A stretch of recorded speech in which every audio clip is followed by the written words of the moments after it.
Brandon Turner is Associate Professor in the Department of Political Science at Clemson University. He has been a visiting fellow at American University and a visiting assistant professor at Wake Forest University. He earned his BA in Political Science, Philosophy, and History from Miami University in Ohio, and his MA and PhD in Political Science from the University of Wisconsin-Madison. His research interests include the history of modern political thought, particularly British liberal thought, as well as theories of republicanism. His talk today is going to be on whether conservatism can be saved, and we'll be giving away a couple of copies of Hume's essays. I'll post a link to the draw in the chat, and that draw is open to our Canadian viewers. If you have a Canadian address, please do enter that draw.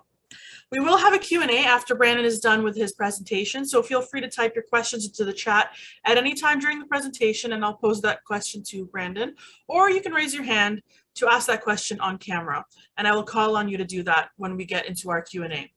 And with that, I'll ask Brandon Turner to go ahead with his presentation. Thanks, Brandon. All right. Thank you, Sabine. Can you guys hear me? Great. Okay, so I do have some slides that I'm going to put up in a second, but I do just want to, I guess, give a couple prefatory remarks. So the talk is titled, Is Conservatism Worth Saving, or Conservatism Be Saved, or something like that. And what I'm going to propose is probably going to make some of you a little bit angry. And I'll show you why in a second, but essentially I'm going to argue something like that conservatism properly conceived, or that a particular idea of conservatism not only can be saved, but ought to be saved. And that is a corollary of that. Most of what we know as conservatism should not just be sort of left out to dry, as it were, but that people who identify as the kind of conservative I'm going to talk about today ought to help it on its way out. So in other words, the talk itself is, I mean, it's scholarly in terms of how it's been put together, but I am making I think a case here, which is to say that, right, if you find yourself agreeing with this particular conception of conservatism, what I'll call skeptical conservatism, then I think you ought to take on this attitude towards most of what we think of as conservatism. The general gist of the talk is to look to use conservatism as a way not of looking at what we think of as the left, which is how it's normally performed. If you pick up any of the great works on conservatism, what you'll find is someone trying to define a position in contradistinction to a set of policies or a set of ideas that they identify as the left, or they identify as the dominant political ideology of the day, and this is unfailingly associated with the left. I'm going to try the opposite, which is to say I'm going to apply what we think of as the methods or the insights of conservatism, and I'm going to apply it to the right. Okay, so I'm going to share this talk, and we'll get going. Okay, so the thing that I'm not going to say is what I think is by now somewhat obvious and isn't particularly original. So I think, right, you could easily give a talk, and I'm sure a number of people, people at National Review, people at a number of sort of moderate right think tanks across DC, at the Lincoln Project and all this kind of stuff, talk variation on what they've given, which is that true conservatives ought to reject and ought to work against the kind of new right that exists in America, that exists in the form of somebody like Donald Trump and Trumpism more generally, and the sort of new nationalism or reactionary nationalism that now exists internationally. So not just in America, but across the European continent and elsewhere. So I think that is somewhat obvious at this point. In other words, I don't think it takes a lot of heavy lifting for the average reader of National Review to reject Trumpism. In particular, I think what Trump makes very easy about this, and what the Trumpist style makes very easy, the kind of strongman style of reactionary politics, what he makes very easy about this rejection is the fact that he is what he is, that he is Trump, which is to say that he's coarse, that he's uncivil, that in terms of how he goes about politics is very easy to reject. It's very easy to reject on conservative grounds. He has a number of positions in terms of government corruption, et cetera, that no, I think, self-respecting conservative would ever identify with. And so there's a sense in which what Trump represents is twofold. On the one hand, he represents a kind of new conservatism, a new nationalism, a new position on acceptable views on the right, but he also represents a style of politics that we can reject and feel pretty good about rejecting. So I'm not going to say anything about Trump. I'm not going to say anything about Trumpism from a classical liberal or conservative perspective. Instead, I actually want to sort of talk at the level of ideas or the level of conservative intellectual traditions. The thing about the conservative intellectual traditions is that they're enormous. The number of figures, the number of ways of thinking, the number of philosophical and policy positions that we can fit into this thing called the conservative tradition is truly astounding. And so here are just some, and this is by no means exhaustive, by the way, but I think these are probably 6 of the main schools. To be honest, the only reason I stopped at 6 is because this the thing I was trying to make in PowerPoint with these little dots around the outside, it could only go up to 6. So, I mean, I had 7 or 8, but I couldn't make them appear. So we're limited to 6. So here are a number of views, whatever you want to call them, ideologies, views, philosophies that we normally associate, or that we would normally, we wouldn't think twice about someone putting them into this category called the conservative tradition. So there's libertarianism of the natural rights form that we find in somebody like Ayn Rand or Robert Nozick, and there's libertarianism that we find more in kind of 20th century economics departments, like what you'd find with Mises and Milton Friedman and Friedrich Hayek. There's what we can call very broadly the anti-moderns. I almost called these guys the Greeks, which is to say those who think that modernity, taken kind of as this large sort of lumbering thing, this period that we live in and have lived in for the last, I mean, depending on the story they're telling, the last 200 years, the last 900 years, whatever, that something has gone seriously astray, something's gone seriously missed, that the conservative project is tied up, in other words, with the death of this thing called modernity. So in this category, I would put Strauss and Straussianisms in general, Voegelin and Voegelin's various influences, and then the contemporary so-called integralists that we see online. So figures like Patrick Deneen, Adrian Vermeule, and some others. Then you have the postmoderns, the postmodern conservatives or postmodern right. Associate these primarily in the tradition of somebody like Nietzsche or maybe Thomas Carlyle, and their whole idea is that there's something pathetic about modernity. There's something pathetic about 21st century lifestyles. I sometimes call this the Fight Club right. So figures like BAP, which stands for Bronze Age Pervert, which I didn't know was a thing, but apparently it is a thing. It's extremely prominent, particularly, as you can imagine, online, where most weird things thrive. And then guys like Mencius Moldbug, who now actually uses his real name, which Curtis Yarvin, I think is his name. And so, in other words, the kind of the postmodern alt-right, intellectual alt-right that you find in various circles I put in this category. Then there's sort of American style conservatism. So into this, I would put the so-called sage of Mecosta, Michigan, Russell Kirk. I put Buckley in the National Review crowd, the headier individuals in the National Review crowd. So in the founding period, guys like Kilpatrick, sorry, Richard Weaver, and a few others. And then there's the so-called Southern agrarians. So guys like Donald Davidson. Most of these guys at National Review were perfectly happy to publish guys like Donald Davidson, who worked according to this sort of Southern ideal, this idea that the South was the true repository of American ideals and American traditions, and that it was slowly being invaded, taken over, and sort of suffocated to death by the industrialist North.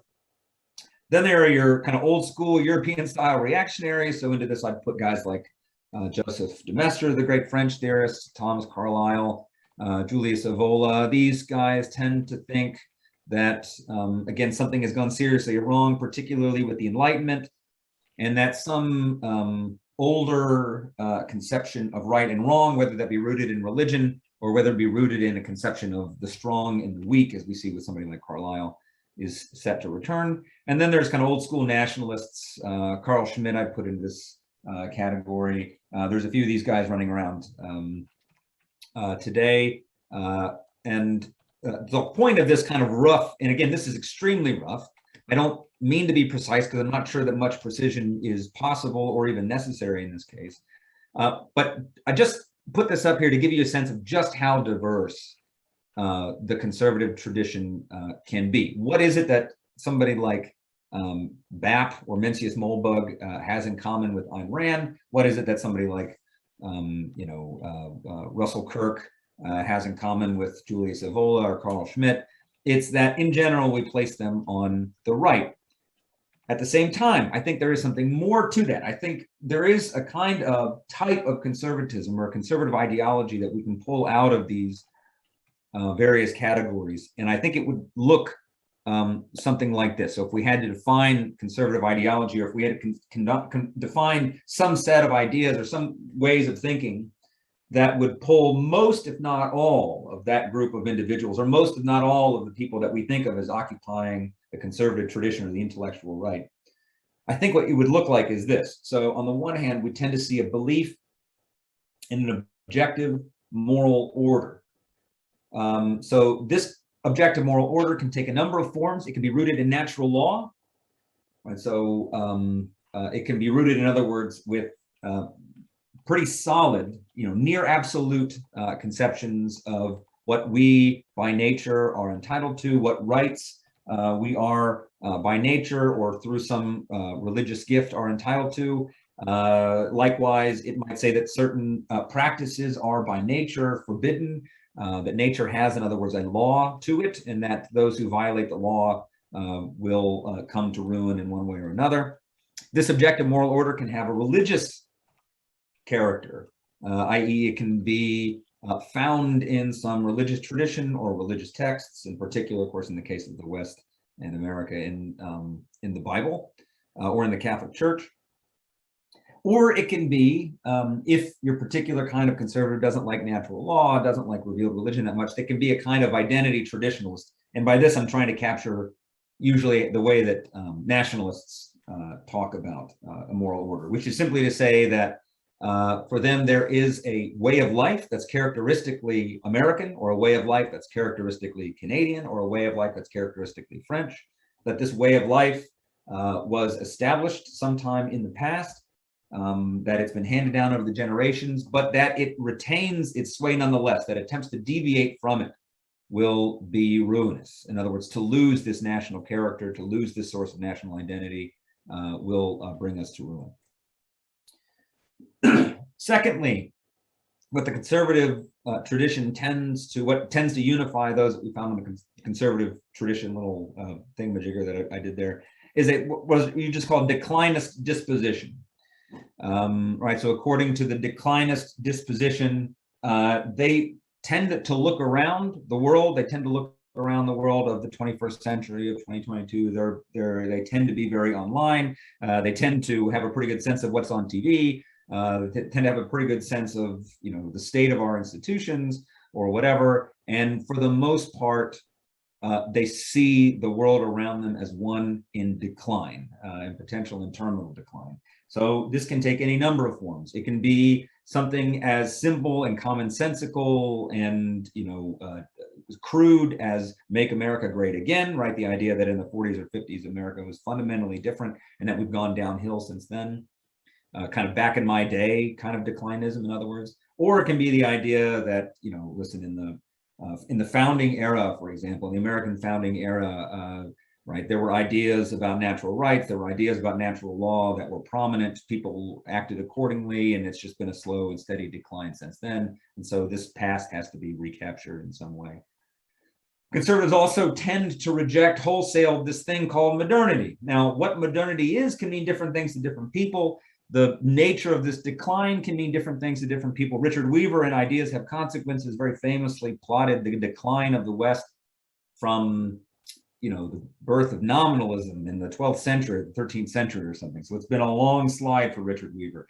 In general, though, what tends to unite those that we talked about in the conservative tradition is a wholesale rejection of this thing called modernity, which they define in various ways. And again, this is sometimes a very slippery Patrick Deneen's recent work, for example, he tends to use the word liberalism in this way. A lot of post-liberals talk about liberalism in this way. It tends to encapsulate everything they don't like about modernity. So secularism, in other words, sort of crass commercialism, a therapeutic culture, all this kind of stuff, which really doesn't have much to do with the political regime, nonetheless gets kind of lumped in under the category of liberalism.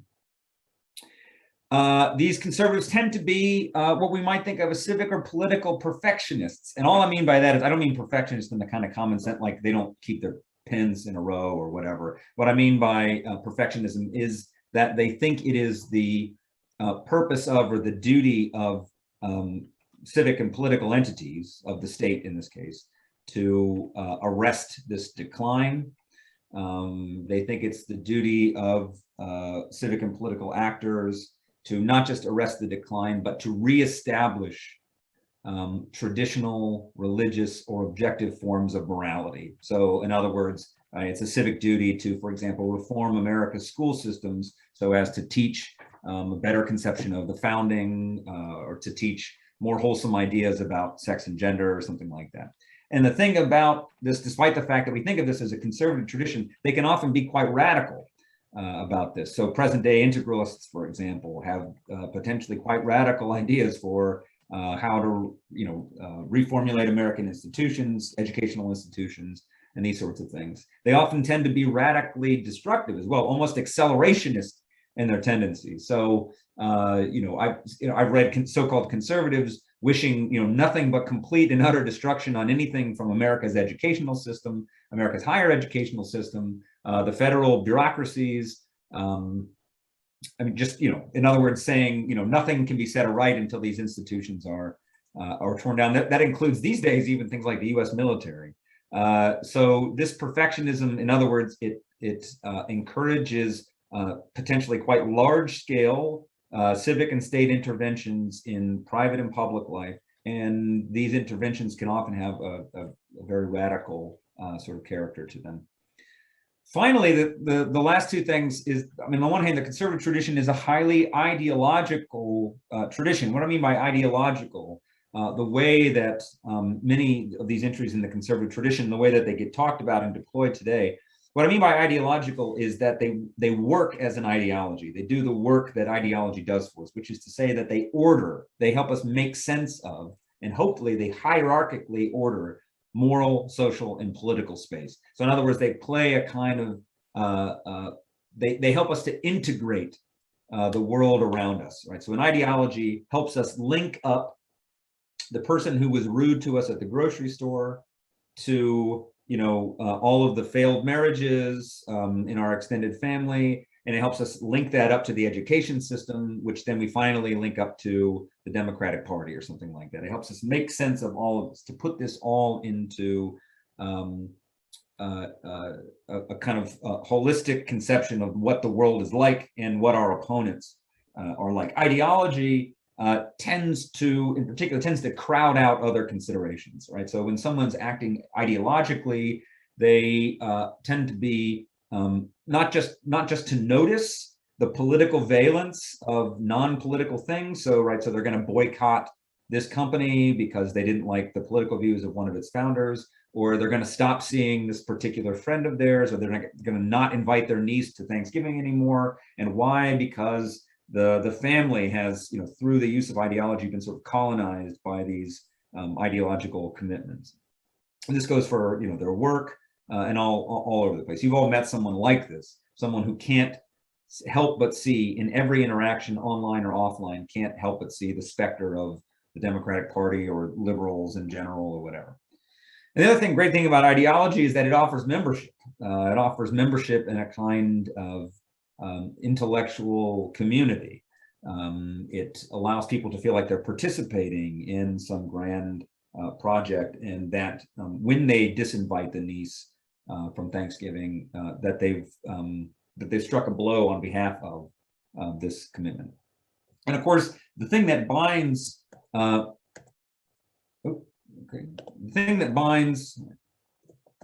this group together, more than anything else, is simply the fact that it sits on the right, that it's part of the conservative tradition, that we put these people on the right side of the spectrum without thinking twice, And part of the reason why we're so comfortable with that is because they all oppose in some way, some more vehemently than others, but all of them usually pretty vehemently, they oppose this thing called the left, which is to say that most of the groups that we've defined here in terms of their actual policy positions, and then often when you look closely in terms of their more developed and more sophisticated conceptual positions, they tend to define themselves in some fundamental way as opposed to or existing outside or in contradistinction to something they call the left. And of course, the left changes over time. It can mean welfare state leftism. It can mean postmodernism at times. It can mean sort of radical positions on gender and sex politics and stuff like that. It can mean pretty much anything you need it to mean. The point is that it exists, that it's an opponent, and that positions have to be developed in contradistinction to it. Okay.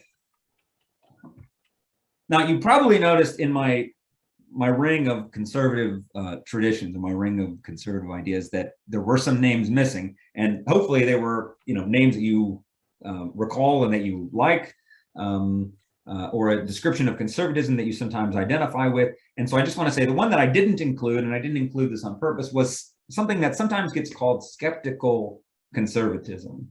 So it's the kind of conservatism, and I'm jumping down to the bottom of the slide here, but it's the kind of conservatism that we associate with figures like Montaigne, figures like David Hume, figures like the late Burke. So in other words, the Burke of 1785 or 1790 on, which is to say the Burke of the post-revolutionary landscape.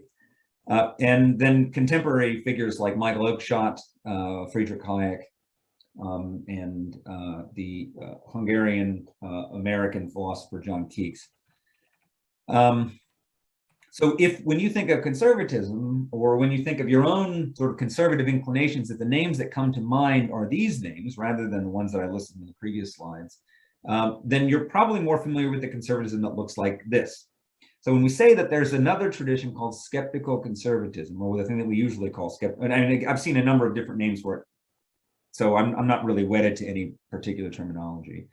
What we mean is that there's a way of thinking about social and political life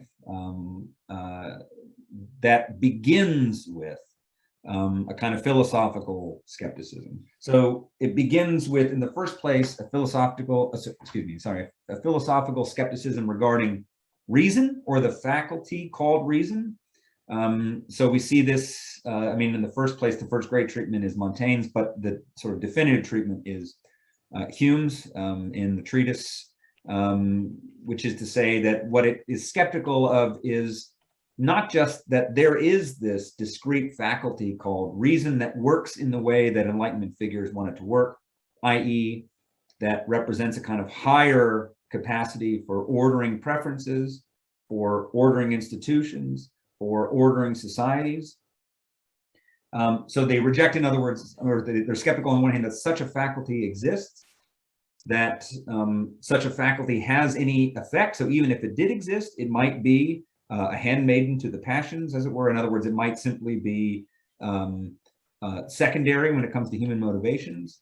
And then the third idea that social and political institutions are susceptible to being understood by this particular faculty, right? A skeptical conservative will be skeptical of all three sorts of claims. So on the one hand, it begins with skepticism towards this thing that comes about in the early modern period and sort of triumphs in the Enlightenment age called human reason. It's also skeptical towards what we sometimes see called rationalism. And of course, rationalism comes in a few different forms, whether you're reading Hayek or whether you're reading something like Oakeshott. But the idea that the social and political world, that the huge, and actually I think Hayek would begin with the economic world, that the huge, not just incredibly complex, right, incredibly sophisticated, but the staggeringly complex in ways that we can't begin to understand. That something as huge as a 21st century economy, not only in terms of just the sheer number of participants in the economy, the sheer number of preferences being taken into account in such an economy, but even when we go to engage in the economy, the idea that we could predict beforehand what sort of preferences we have, what our reactions will be to various prices and this sort of thing, right? These, in other words, are systems, complex systems that are simply beyond our capacity to think and formulate them. So somebody like Hayek considers to be, I think, his career achievement, as it were, to expose what he calls the fatal conceit, which is this sort of prideful belief that human reason is capable of comprehending and intervening effectively in these huge complex systems. Somebody like Oakeshott, I think, means something slightly different, which is simply the idea that the ways of thinking about and the ways of ordering different spheres in life can be applied to others. So in other words, for Oakeshott, the real danger in what he calls rationalism in politics is that we will borrow the sort of scientific understanding, scientific method that's helped us think about the natural world, that will borrow that, or the kind of utilitarian ethic that has helped us think about the moral world, that will borrow that and try to apply it wholesale to activities that cannot be thought of or cannot be practiced in this way, politics being one of those. There's also within the conservative tradition a real skepticism regarding human perfectibility. So in other words, against the Enlightenment view that human nature, maybe it's naturally good, right? And it's only the institutions like the church or institutions like arbitrary or absolutist government that have corrupted human nature, or maybe against the Enlightenment view that human beings are in some sense perfectible, right? So we have certain shortcomings now, but over the course of history, as our understanding of ourselves, our understanding of others, as all participating in a kind of universal kingdom of right, for example, as these come about, things like war and crime, the unwillingness to recognize the humanity in others, these will slowly peter away. The skeptical conservative is going to be deeply skeptical of this story, right? So they're going to be, in other words, skeptical of the capacity of reason to order individual lives, of the capacity of institutions populated by imperfect people to perfect others. And just in general, they're going to be skeptical of the idea that human nature itself, or that human beings are sufficiently plastic to be perfected in this way. And finally, conservatives of this particular tradition will be deeply skeptical of ideology in general, which is to say that they will be very wary of the way that strong political or strong partisan or strong philosophical commitments can seep into our thinking about other activities.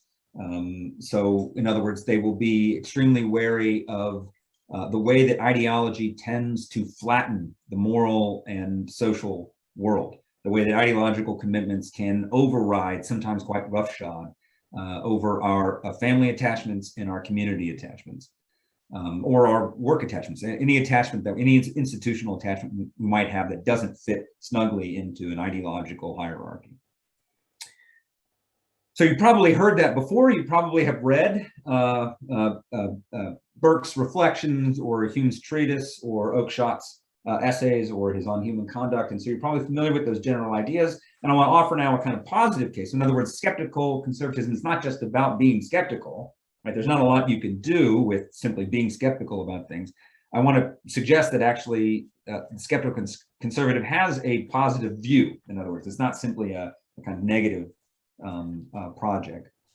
So I've got 1, 2, 3, 4, and these match up somewhat loosely with the 1, 2, 3, 4 that I list above. So as a result of, as a consequence of being skeptical about this capacity called reason, skeptical conservatives will tend to find human nature, tend to want to understand human nature, want to investigate human nature in terms of what we can loosely call the passions. Of course, that's Hume's term, but what we might think of as just, broadly speaking, irrationalities. So human beings are not rational. They don't order their lives in ways that we would recognize from an external point of view, or even an internal point of view, as being, strictly speaking, rational or as making a lot of sense. So how do they order their lives? In sometimes very messy ways, right? So conservatives will of this particular stripe will tend to be very comfortable drawing on literary examples of seeing character studies in literature and in biographies as being particularly important. They'll tend to want, they'll tend to see sort of internal investigations as fundamental to an understanding of the human condition in general. And of course, Montaigne, I think, is the best example of that. So against rationalism, or the view that any amount of certainty can be found in huge, complex, and plural systems, what they will tend to want to do is develop an institutional theory that's rooted not in kind of worldview, not in an attempt to understand a huge and complex world, but rather an attempt simply to understand how we practice a given thing. So how we practice a given field. So Oakeshott famously, I mean, maybe not so famously, but he compares politics to something like carpentry. When you're engaged in carpentry, it's not really about picking out particular things that you do, right? So a carpenter isn't, in other words, he isn't a house maker. He isn't a stairs maker. He isn't a door, joiner or whatever. He doesn't do that kind of thing. It isn't in specific, in other words. What carpentry refers to is a practice. And so the art of carpentry, as it were, consists in a set of tools, a set of techniques, and a kind of practical know-how. And these are generated by the practice itself of carpentry. So they're going to tend to want to think about institutions not in terms of how does the goals of this institution fit into a broader ideological scheme? How do the goals of this institution, or how do the effects of this institution, how do they fit into a much bigger set of ideological commitments to equality or something like that? What they want to say is, what are we doing politics for? In other words, what sort of practice is politics? And what tools do we have at our disposal? Right. So in the American tradition, this is our vocabulary of politics. How do we better realize what is implied in this vocabulary? How do we apply this vocabulary? In other words, how do we apply these tools and this know-how to a new set of circumstances or a new set of problems? Against perfectibility, they'll tend to want to think not in terms of perfecting human nature, but rather they'll want to focus on the contexts in which human nature can be most properly channeled. So they will tend to be big on traditions, on customs, on norms, and they'll tend to want to think of these as particularly those that persist over time. They'll say, listen, if it's persisted over time, we have sort of quasi-evolutionary reasons for believing that this particular institution is good at securing the conditions necessary for human flourishing. So an institution like marriage changes over time. Sometimes it changes quite substantially over time. But in general, we get a sense that any institutions that's lasted this long, that people tend to gravitate towards, probably serves a number of goods. And those goods are related not to some idea about what we ought to be doing, like, in other words, about equality or liberty or something like that, but is related to a particular human passion. So in other words, marriage is not to do with equality or liberty or God's grace or something like that. Marriage is to do with love. It's to do with stability. It's to do with sex and procreation and this sort of thing.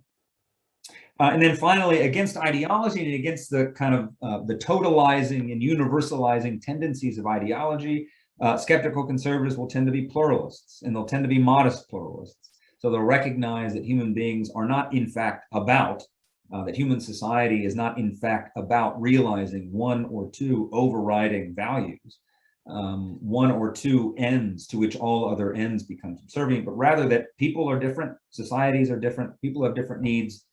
And this difference, this essential pluralism, will manifest itself in a variety of institutions that people will seek out in order to satisfy those needs. So if we direct this skeptical conservatism against what we defined before as the rest of the conservative tradition, as it were, we can see that this skepticism gives us very strong reasons. So it gives those, in other words, those who see in what I've described in skeptical conservatism, those who see in this something valuable, those who see in this an idea that they think is not only attractive but persuasive, Those who identify with the skeptical conservatism, if they look at the conservative tradition, they will find much to be alarmed at. So, for example, those who identify in the conservative tradition and the skeptical conservative tradition do not agree in the existence of an objective moral order. So they do not agree, for example, that a thick set of moral commitments can be found in nature, that human practices like hetero or homosexuality can be read into some conception of how the natural world is ordered. They will tend to recognize that while a particular religion may make universal or totalizing claims on us, we don't have any good reasons to accept it. So a skeptical conservative will look at most of the members of what we think of as the conservative tradition and look at this as a red flag. We don't want to order things according to some objective moral order. In fact, we have all sorts of reasons to suspect that such an order doesn't exist. Or if it did exist, that we lack the capacity to either understand it completely, to understand it with certainty, and certainly to apply it to a large and complex system in a way that is satisfying. The skeptical conservative will tend to object to a declinist disposition. On what grounds? Because, history is big. The idea that we can identify with certainty, that we can identify with enough certainty to launch some whole-scale political project, that we can identify something called modernity, that we can identify something called a way of life, that we can identify huge expanses in history and attribute to something as interesting but not particularly compelling as the invention of nominalism, that we can attribute to that an entire millennium of decline. This isn't history. This is fantasy. And so what the skeptic ought to look at the conservative tradition and say is, listen, these guys are as enthralled to utopian and fantastical visions of an ideal society as anyone else. They just see our best days as behind us rather than our best days as in front of us. And for the same reasons that we reject liberal utopianism or socialist utopianism, we ought to reject conservative dystopianism. Against civic and political perfectionism, or against the idea that we ought to use civic agents, political agents, or the state to launch these kind of wholesale projects to reestablish morality. I mean, again, the skeptic regards this as a form of rationalism, and it rejects it for the same reason that it tends to reject or to be deeply skeptical of wholesale attempts to remake American society on more egalitarian grounds. Finally, against conservative ideology or the way that the conservative tradition or conservative intellectual traditions tend to link up in a hierarchical fashion our moral, social, and political commitments, the skeptic opposes this. The skeptic says, listen, most of our activities are different. Most of our practices are different. When I'm engaged, right, when I'm at Boy Scouts, I'm after different things than when I'm at my job at Clemson University. When I'm at the local city council meeting, I'm doing a different thing. I'm engaged in different practice than when I'm voting in a federal election. When I'm, thinking about my marriage, for example, I'm thinking about it in completely and utterly different terms than I think about, stock trading or gardening or whatever else. And so it opposes in every conceivable way the way that ideology works. The way that it crowds out through this sort of totalizing tendency, with the way it crowds out other commitments and other practices.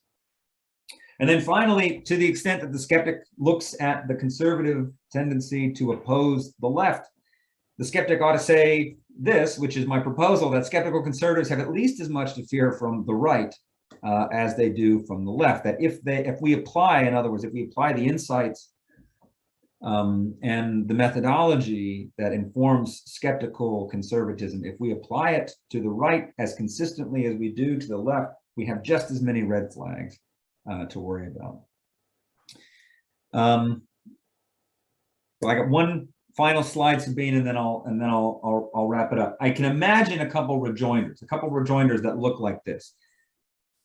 So if we think of what I've sketched out here as the skeptical conservative tradition, if we think of that as conservatism and we think of everything else, if we think of it as forms of reactionary thought, which would be what I would like to do, but I don't see any reason why anyone would accept those terms. But if we thought about where these two groups of ideas, where they overlap, reasons, in other words, why we might be happy to continue thinking about skeptical conservatives being grouped with other forms of conservatives, we can come up with the following reasons. So on the one hand, we might say, listen, skeptical conservatives and conservative conservatives, they share this, that they have a particularly cynical, a particularly combative attitude regarding change, right? So we might say, in other words, that what links Hume and Burke on the one hand to the integralists on the other is this disposition towards change. But if we think about this for more than a second or two, it's actually not true. So in particular, if we think about, for example, the reactionary attitude towards change, reactionaries are actually quite comfortable with change. If you look, if you just look at the presidency of somebody like Donald Trump. Donald Trump couldn't have been any happier to launch whole-scale changes, right? To drain the federal bureaucracy, to build a wall along the southern border of the United States. Trump might have been one of the more radical presidential candidates that America has seen in the last 20 to 30 years. So we have no reason whatsoever to think that reactionaries have a negative attitude towards change. In fact, as I mentioned before, many of them are straightforwardly accelerationists. But many of them would like to see many of the most prominent institutions in Western life collapse so that something better can be built in their stead.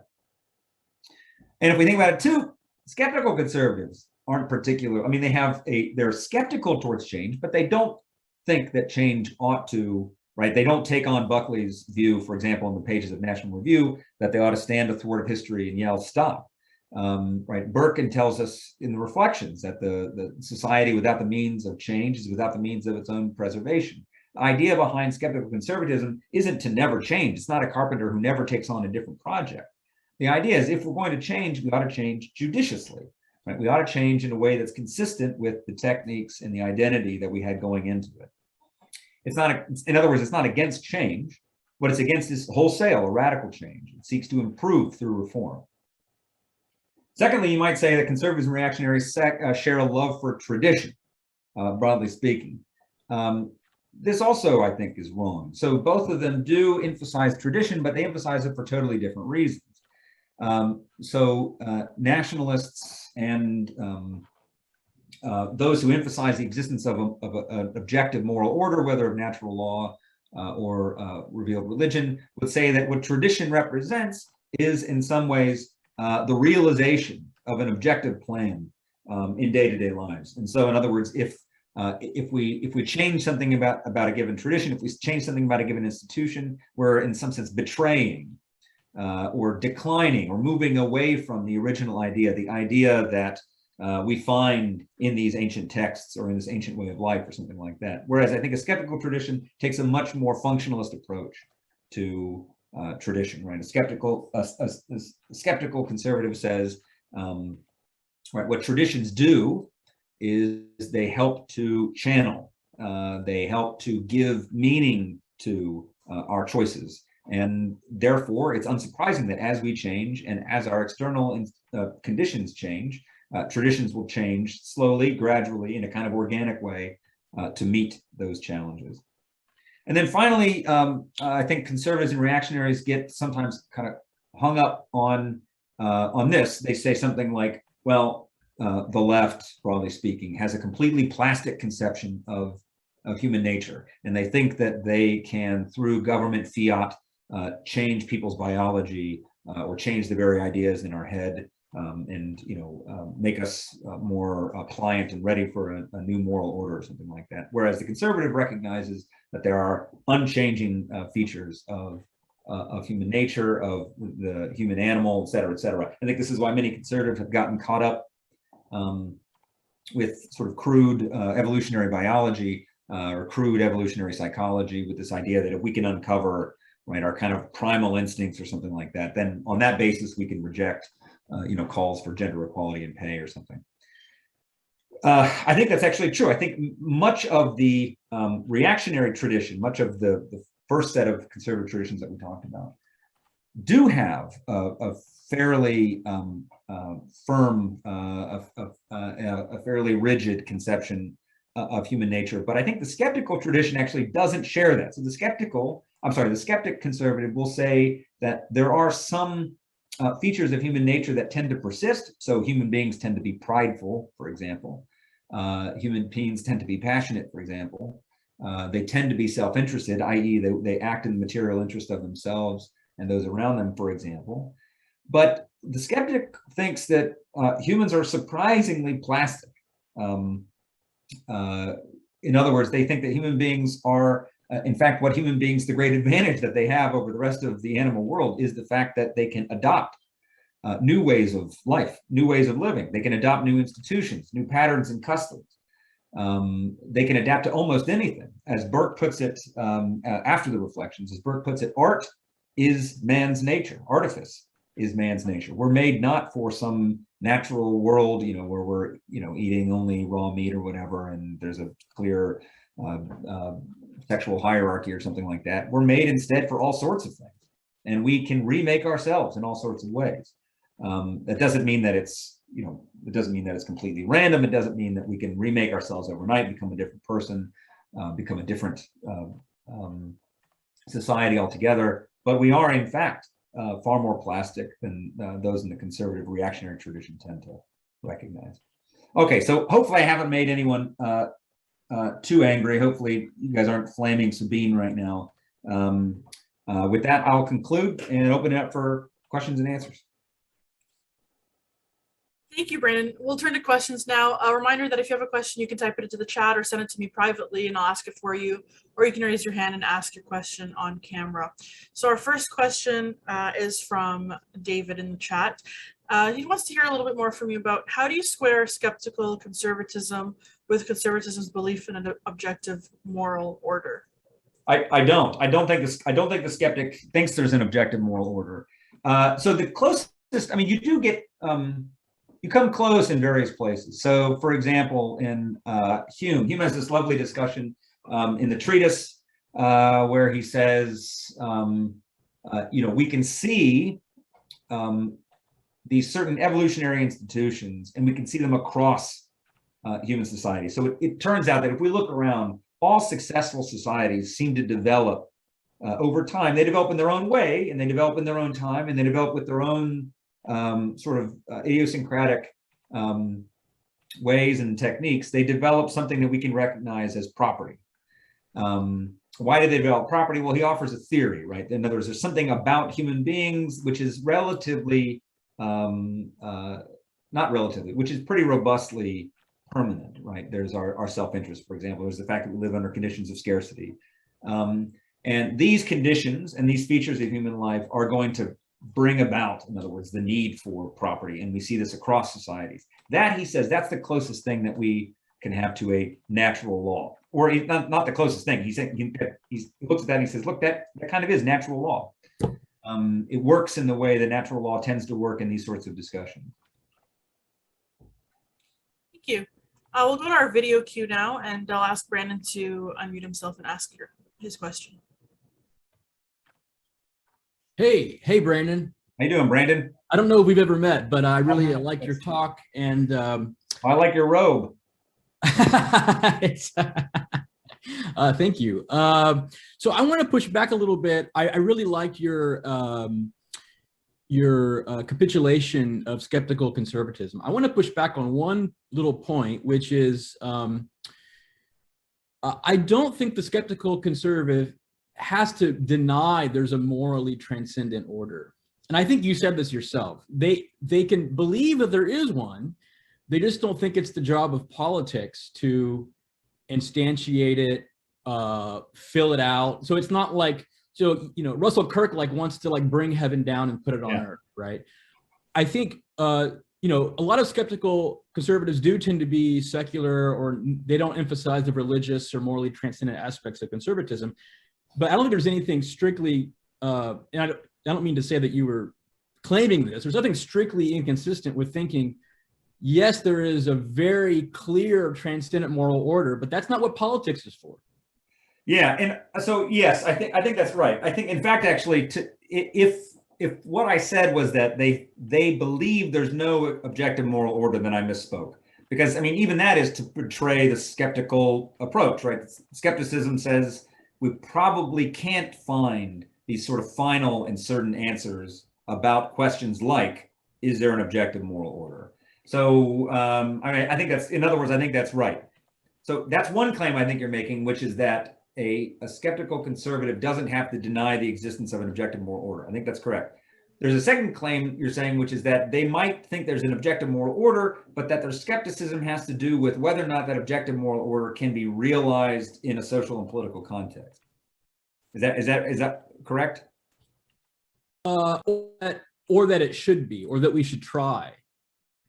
So Right. you might have moral intuitionism might be right. You might have divine revelation, right? You might have all kinds of true and justified beliefs about the moral and religious transcendent world. Yeah. It's just that you don't think that for whatever reasons, other kinds of skeptical reasons that have to do with our epistemic limits, for Oakeshottian reasons or Hayekian reasons, like that's not what politics is for. Politics is not to bring heaven down on earth. Yeah, no, I think that seems fair, actually. Yeah, I mean, I take that point. In other words, I think you're right. Actually, I think somebody like Oakeshott would say it precisely that way. Whereas, even if it were the case that in the practice of religion or day-to-day ethics or whatever, we have relatively robust reasons to think that this is the case, that doesn't give us, in fact, any strong reasons for thinking that the social or political world needs to be ordered in that way. I think that's right. Yeah. Anyway, thank you very much. That was excellent. Yeah, cool. Thanks for the question. Thanks for coming. Thank you. Our next questioner is asking, is it sensible to think political thought can change humans, or is it more sensible to see humans as inventing political thought? He thinks that, of course, the truth might be in between, but which do you think is the greater force? So in this particular tradition, I think the skeptical conservative is going to err more on the side of, right, the purpose of political thought is to understand. That it's essentially, quietist is a strong way of putting it, but that it is essentially a quietist activity.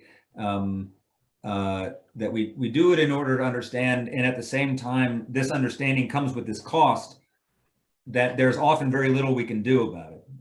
To be skeptical is to say that even were we to alight on some new idea, on some new practice in a given context, there's no reason to think that this should be or will be broadly accepted. And there's particularly no reason to think that we can apply this in other contexts.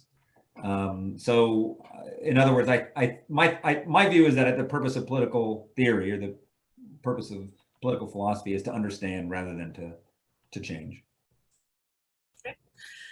Michael in the chat wants to know, to what extent is the authoritarian libertarian cleavage replacing the liberal conservative one, in your opinion?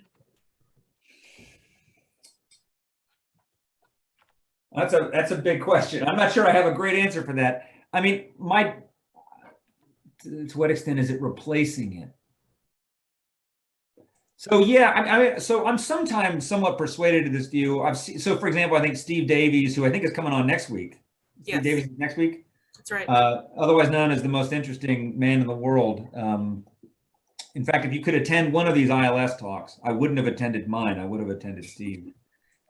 Steve has a theory about, I think he calls it, the open access order versus the closed order, something like that. In other words, the sort of reshuffling is happening in those terms. I'm not super confident about that at all. I mean, to be honest, I really don't know. And I tend to think we get sort of swept away with, we get kind of carried away with these world historical sort of, these kind of world picture approaches to politics. I don't have a good answer, I'm sorry. So then I'll switch over to the video queue. David, you can go ahead. Well, I just wanted to ask about what is the actual main argument of the wonderful talk. I like the characterization of conservatism. It does assume that the right-left spectrum exists, and it assumes a large definition of conservatism. And I like the concept of skeptical conservatism, and I like the part about saying where they overlap, but like I didn't get the take home about what could or should be saved in conservatism. So Yeah. which step did I miss? Right. So you're right. It assumes this kind of left-right binary. It absolutely assumes that. And it assumes too that when we talk about the conservative intellectual tradition and we include all of those groups that I included, it assumes that that makes sense. And I gave some reasons for why that makes sense. So in other words, when I try to kind of create an idea. Yeah. Okay. So I think that in contradistinction to that, when you have in the past, when you've read conservatism or when you've thought, well, maybe I am a conservative, I have these conservative leanings, or I sometimes describe my students as right curious, right? If this is the case, you may have done that in the context of reading figures like Burke, Hume, Oakeshott, et cetera, et cetera. And what I want to say is, if that's your style of conservatism, if the skeptical conservatism is something that you've benefited from, if something that you think is true, what I want to suggest is that actually you have strong reasons for rejecting the rest of these conservative traditions. That in fact, whatever overlap, whatever connections you thought tied you to Buckley, for example, or the integralists, I think you have reasons to be extremely skeptical of those connections. Does that make sense? Okay, great. Thanks for the question. So our next question is Vicky. She says she thinks of plastic as meaning hard. Are you using it to mean elastic? She wants to hear more from you about people's ability to adapt or not. Yes, that's right, Vicky. It is. So I got that from somewhere else. I don't know where that comes from. People say plastic, and it actually means like it can be formed, remade, like fitted into other forms. I tend to come down on the plastic side of this question. In fact, I think most attempts to uncover sort of rigorous human nature, whether this means looking at how cavemen behaved, or what our DNA says about us, or how we relate to primates, whatever. Not only am I extremely skeptical, I think that there are very bad things down this route. I think we have very little reason to think that theories about like alpha males and this or that or whatever tell us anything at all about how we ought to behave, about how we ought to order our lives, and about how we ought to order our institutions. So, and I think to be clear, I think that the skeptical conservative tradition agrees with me on this. I think that they think that there's a sense in which, despite the fact that we think of it as conservatism means no change, conservatism means preserving of the past, et cetera, for most of these guys, Burke especially, they see human beings as remarkably pliable, the potential of remaking the human creature entirely. So, for example, in the reflections in passages that you're probably familiar with, these lovely passages where Burke goes on and on about Marie Antoinette, right? He says the age of chivalry, is gone, right? I mean, chivalry represents in Burke's mind, it represents in some sense the height of this plasticity. In other words, if we think that what nature tells us is that the strong dominate the weak, if what we think is that nature tells us is that men dominate women, that people get whatever they can get, that justice, in a sense of justice, these are merely compromises attached to punishment, et cetera, then how do we explain? Now, he has obviously a very idealized conception of chivalry. He doesn't see it as a form of sexual domination, whereas today we might think differently. But how do we, in other words, do we explain chivalry? This idea that the very height of power, i.e. these kind of knights in shining armor, whatever, that the height of power ought to be made to serve the weak. I mean, that's an arrangement that you need. If you want human societies to make any kind of sense at all, you need the strong to serve the weak. You need the strong to set their own interests aside, to abide by justice, to abide by other virtues. And so the question becomes, how do you do that? You do that through institutions. You do that through, Burke thinks, things like religion and customs and other mores. And that's an example of our plasticity. That's an example of us remaking ourselves. And so I think it's in other words, I think the kind of common sense, when I say common sense, sort of colloquial understanding of conservatism as against change, I think that's wrong. The colloquial understanding of conservatism is somehow rooted in some more scientific conception of nature, of unyielding nature. I think that's even worse. So we're running out of time. We're at 1 o'clock, but I will let Matt ask the final question. Matt, you can go ahead. Thanks, Brandon. Great talk. I'm interested in the first, or not the first, but I think the first substantive slide in your presentation with the 6 types of conservatives.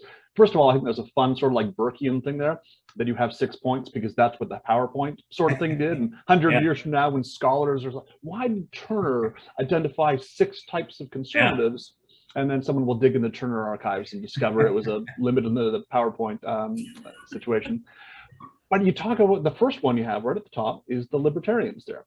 And I'm sure that some people in our talk today would agree with putting libertarians as that type of conservatives, but I have a lot of friends who would object to that.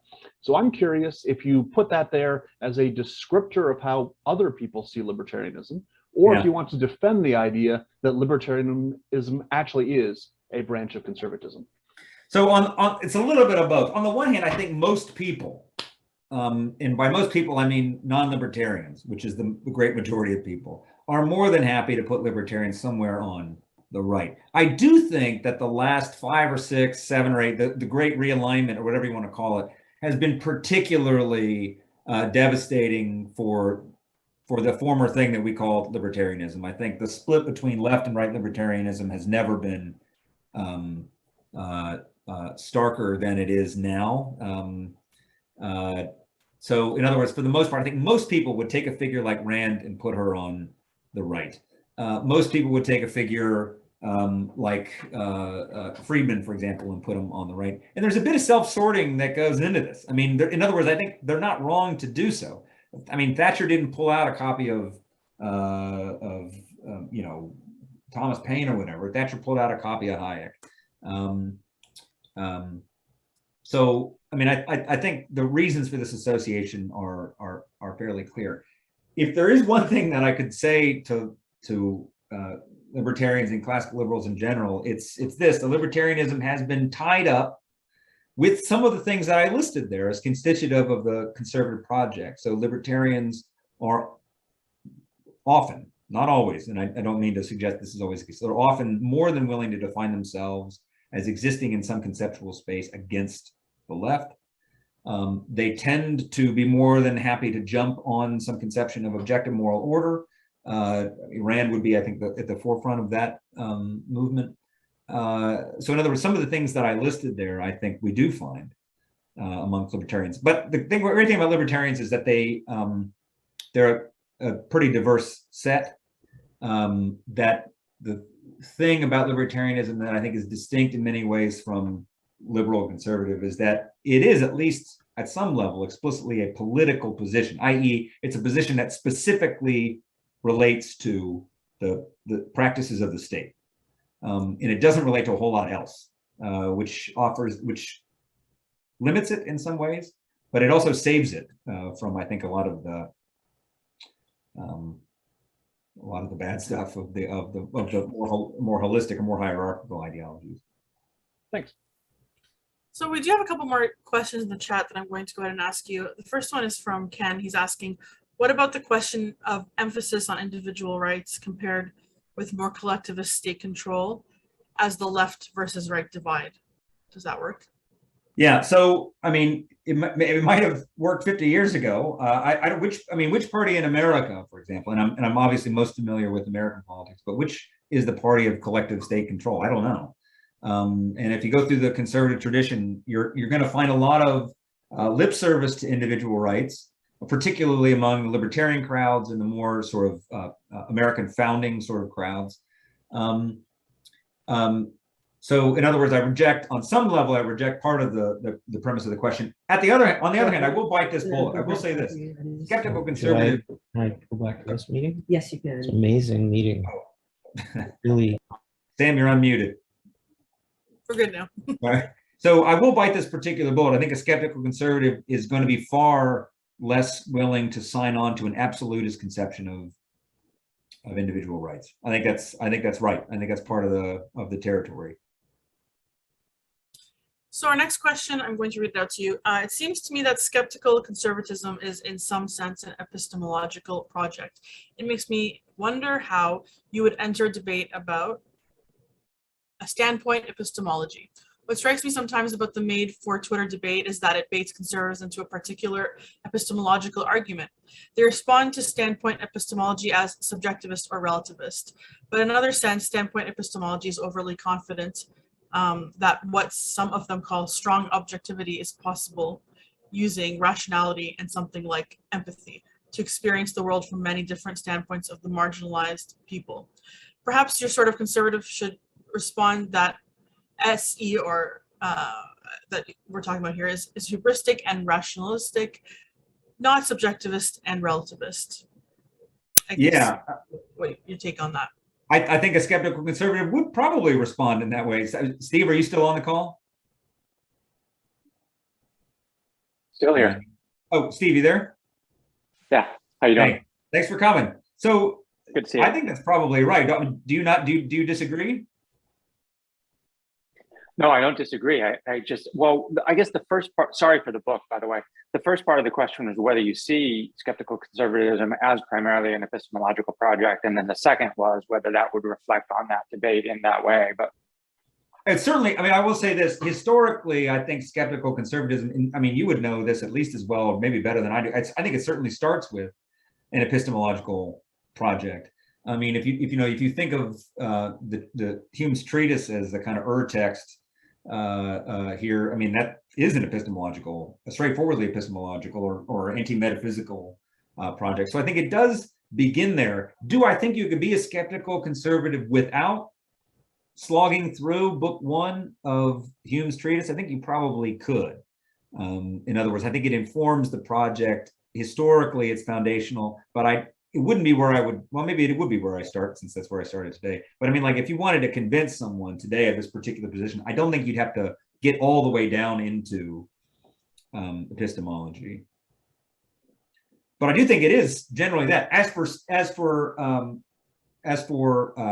standpoint epistemology, I mean, I think a skeptical conservative can integrate this pretty easily, actually. So again, I think skeptical conservatives tend to make, and John Keeks is a good example of this, makes great use of literature. The way that literature engages the sympathies, the way that it at its best is a practice of what you're calling standpoint epistemology.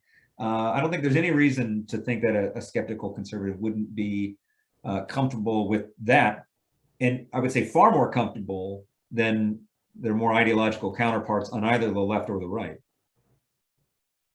For example, so to give another example when it comes to this sort of thing, I think that skeptical conservatives ought to be, for example, very interested in organizations like Black Lives Matter. And so I take some flack in my daily life for my support of Black Lives Matter, which from a conservative standpoint, and the standard refrain is, well, this is an organization is populated by Marxists, et cetera, which I'm not even sure if that's true. But what I say is, listen, when there is a fiscally conservative or economically conservative Black Lives Matter organization, I'll join up with that one. Like, it's so clear, I guess, that the skeptical conservative can very easily, much more easily, I think, than ideologues in general, can very easily take into account these sorts of considerations under the auspices of pluralism. Thank you. So Joe asked, what is standpoint epistemology? And Stephen helpfully said it's a feminist theory of knowledge originally. Is there anything you want to add to that, Brandon?